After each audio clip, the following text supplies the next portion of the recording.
Welcome back. Today I want to talk about sort of an interesting insight that I had after my earliest, what you might call enlightenment or mystical experience.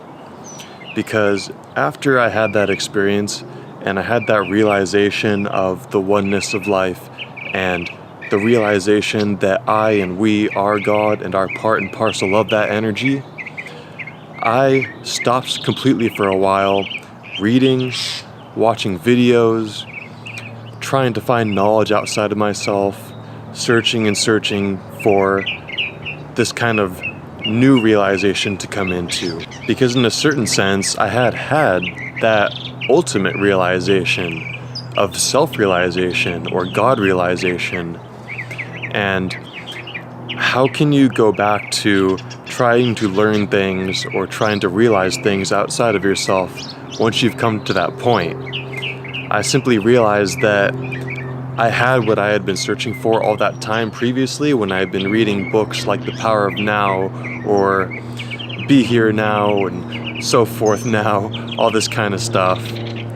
And I just realized that from that point on, I had to spend more time doing things like meditation or contemplation, self-inquiry, and just not trying to attach myself to more knowledge and more, but simply resting in that realization and spending time each day reconnecting with that realization instead of this continual seeking that we can tend to get trapped into. All the names that most of us know who are recognized as being God-realized men or women, such as Swami Vivekananda or Paramahansa Yogananda or even people like Eckhart Tolle or Adyashanti. These people learned through direct realization and direct experience.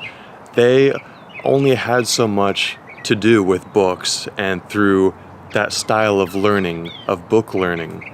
At a certain point, you can only learn so much in that direction, and you have to have the experience for yourself. Because at the end of the day, you can't reason your way to an understanding of the cosmos or philosophize your way to an understanding of it.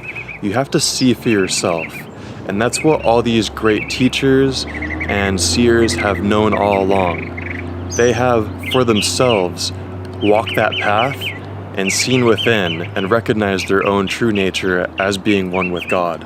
And that's one of my main gripes with what you might call orthodox religion, is that religion tends to keep us in the state of duality where you worship God and you try to learn more about God and you place yourself in that sort of state, whereas spirituality, you are God and you try to bring that forth within yourself and come into realization that way, which is more powerful and more meaningful at the end of the day.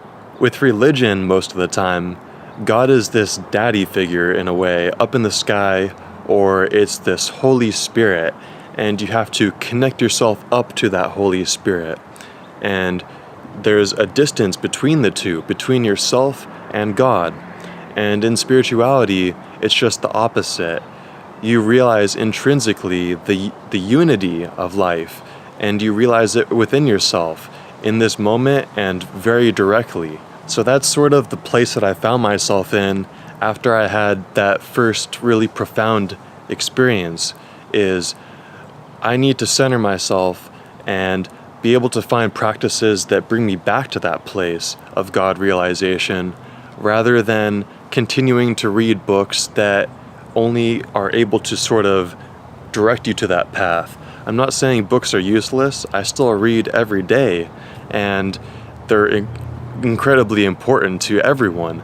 But you have to, at the same time, find a balance and realize that God is within you, and you should spend most of your time, perhaps, trying to find it within yourself rather than looking outside of yourself first, in books, in videos, and so forth. So I hope that sort of helps you along your path, and I look forward to seeing you in the next one.